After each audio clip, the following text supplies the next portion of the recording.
नंतर आपलं पुन्हा एकदा स्वागत। पिंपरी चिंचवडमध्ये विधानसभा निवडणुकीमध्ये उमेदवारीची स्वप्न पाहणाऱ्या स्थायी समिती अध्यक्ष महेश लांडगे यांना पुण्याचे पालकमंत्री अजित पवारांनी धक्का दिलेला आहे। आचारसंहितेचा धक्का घेत गेल्याच आठवड्यात स्थायी समितीने एकाच दिवसात 600 कोटींची विकास कामं मंजूर केली होती आणि विशेष म्हणजे अनेक मोठ्या कामांच्या निविदा न काढता कामं मंजूर करण्यात आली। स्थायी समितीच्या या अंधाधुंद कारभाराची बातमी मी मराठीने सर्वात आधी दाखवली होती आणि याची दखल घेत अजित पवार यांनी महेश लांडगे यांच्या कारभाराचा खरपूस समाचार घेतला। निवडणुकीच्या तोंडावर पक्ष अडचणीत येऊ नये अशी तंबीही त्यांनी यावेळेला दिलेली आहे। अधिक माहिती घेऊयात, आमचे प्रतिनिधी आहेत आमच्या सोबत फोन लाईन वरून नजीमुल्ला। नजीम, मी मराठीला सर्वात पहिले ही बातमी दाखवलेली होती की पुणे महानगरपालिकेमध्ये कशा पद्धतीने अंधाधुंद कारभार सुरू आहे आणि याची दखल आता अजित पवारांनी घेतली आहे।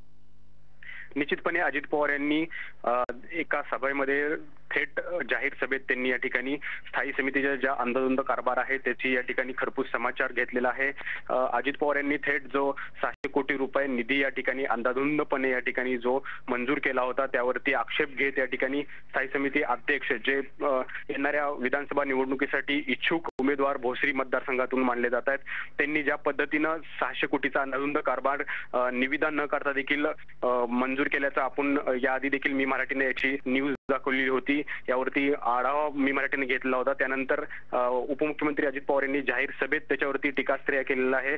एवढंच नाही तर त्यांनी इतर पदाधिकारी जे आहेत त्यांच्यावरती देखील त्यांना देखील तंबी दिलेली आहे। निवडणुकीपूर्वी अशा प्रकारचा जो गैरकारभार या ठिकाणी दिसतोय त्याच्यामुळे पक्षाची बदनामी या ठिकाणी होते। आधीच लोकसभेमध्ये पक्षाला अनेक वेगवेगळ्या कारणांमुळे पराजयाचा स्वीकारावा लागला होता। त्यामुळे येणाऱ्या विधानसभेच्या पूर्वी अशा प्रकारच्या घटना घडू नयेत, त्यामुळे उपमुख्यमंत्री अजित पवार जे आहेत त्यांनी थेट या ठिकाणी सर्वांनाच तंबी या ठिकाणी दिलेली आहे। नक्कीच धन्यवाद नाझीम दिलेल्या या सविस्तर माहितीसाठी। पुणे महानगरपालिकेने गेल्या आठवड्यामध्ये एकाच वेळेला 600 कोटी केलेली होती आणि विशेष म्हणजे यासाठी कुठल्याही प्रकारच्या निविदा काढण्यात आलेल्या नव्हत्या आणि ही जी बातमी आहे ती सर्वात आधी मी मराठीने दाखवलेली होती आणि याची दखल आता अजित पवारांनी घेतलेली आहे आणि अजित पवारांनी स्थायी समितीचे अध्यक्ष महेश लांडगे यांना चांगलाच खडसावलेला आहे।